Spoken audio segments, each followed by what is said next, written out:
بسم اللہ الرحمن الرحیم، الصلاۃ والسلام علیکہ یا رسول اللہ وعلی آلہ وصحابہ یا حبیب اللہ۔ آج کی اس محفل میں، اس مجلس میں امراض جسمانی کے جو عملیات اور نسخہ جات بتائے جاتے ہیں، پیٹ کے امراض کے ساتھ شکم کے امراض کے ساتھ ایک مرض کا نام ہے ہیضہ۔ بندہ جب خوراک کھاتا ہے اس کو ہضم نہیں ہوتی، جس طرح کوئی چیز کثرت سے کسی چیز میں ڈالی جائے، اوور فلو ہو جانا جس کو کہتے ہیں، یا کوئی ایسی باسی یا بیکار قسم کی چیز کھا لے جو اس کی طبیعت نفس پہ گراں گزرے، شاق گزرے، تکلیف دہ گزرے، اور معدہ اس غذا کو ہضم نہیں کر سکتا یا اس کو برداشت نہیں کر سکتا، الٹی اور پیچس کی شکایت شروع ہو جاتی ہے، جو میں آسان لفظ میں بتا سکتا ہوں۔ اس کیفیت کا نام ہیضہ ہے۔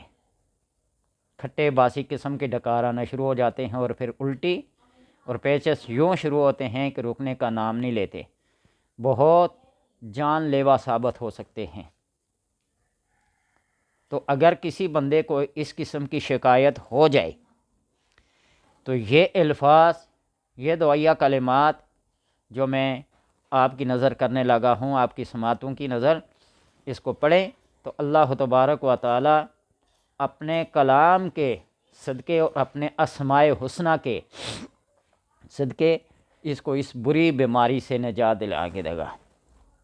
بسم اللہ الرحمن الرحیم۔ یا اللہ اشف، اشف شفا سے ہے، امر کا صیغہ ہے۔ جس طرح دعا مانگتے ہیں نا، اللہم ربنا آتنا، یہ آتنا امر کا صیغہ، ہم کو عطا کر۔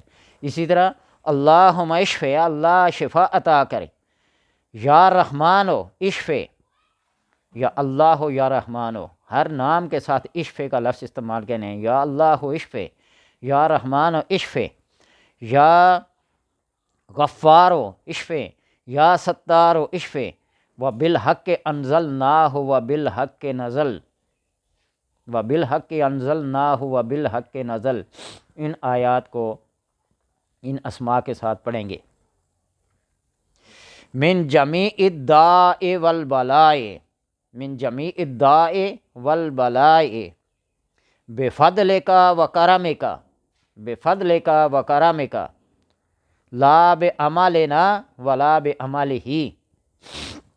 تو اپنے فضل اور اپنے کرم کے ساتھ ہم پر رحم فرما، ہمارے عمل کو یا کسی کے عمل کو نہیں۔ ٹھیک ہے، تو ان الفاظ کو جب آپ پڑھیں، کسی کھانے پینے کی چیز پہ دم کر کے، پانی پہ، دودھ پہ، کسی چیز پہ پڑھ کے تو پی لیں، کھا لیں، اللہ تبارک و تعالی ہیضے کی بیماری سے محفوظ اور مامون رکھے گا۔ یا اللہ و اشف، یا رحمان و اشف، یا غفار و اشف، یا ستار و اشف، و بالحق انزلناہ و بالحق نزل۔ سورہ بنی اسرائیل کی آیت ہے، مشہور آیت ہے، اور اس کے بارے میں بارہا مرتبہ یہ کہہ چکا ہوں۔ بایزید بستامی رحمۃ اللہ تعالیٰ بیمار ہوئے اور اپنے کسی مرید خاص کو اپنی قارورہ دے کر کسی حکیم کے پاس بھیجا، تو راستے میں حضرت خضر علیہ السلام ملے۔ اس بزرگ کو کہا، جاؤ اپنے شیخ سے کہو کہ قرآن کی یہ آیت پڑھے، بالحق انزلناہ و بالحق نزل، و بالحق انزلناہ و بالحق نزل، اس کو پڑھو۔ من جمیع الداء والبلاء، تمام بیماریوں سے، تمام آفتوں سے، تمام آلائشوں سے شفا دے، بفضلک و کرمک، اپنے فضل سے اور اپنے کرم سے، لا بعملنا، ہمارے کسی عمل کی وجہ سے نہیں، ولا بعملہ، اور نہ ہی کسی کے اور کے عمل سے۔ جو شفا ملتی ہے اللہ تبارک و تعالی کی بارگاہ سے ملتی ہے، اس کے فضل سے ملتی ہے، اس کے کرم سے ملتی ہے۔